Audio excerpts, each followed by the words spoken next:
বাবরি মসজিদের ওইখানে কিছু কিছু ভাইজানরা জায়গা দিয়েছে আর কিছু কিছু ভাইজানরা দেয়নি। তা যারা দেয়নি আমি তাদেরকে বলছি, আপনারা কিসের জন্য জায়গা দিচ্ছেন না? আপনাদের আপত্তি কিসের? দেখেন ওইখানে কি কিছু একটা খারাপ জিনিস হচ্ছে? হচ্ছে একটা মসজিদ। মসজিদ মানে আল্লাহর ঘর, আর সেটা জেনেও আপনারা জায়গা দিচ্ছেন না। দেখেন আপনি জায়গা দিলেন না, ঠিক আছে, তারপরে আপনি কিছুদিন পর মারা গেলেন, যাবে আপনার সঙ্গে জায়গা?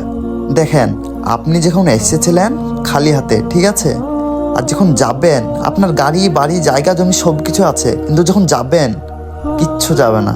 আরেকটা আপনাদেরকে ছোট্ট উদাহরণ দিয়ে বোঝাই।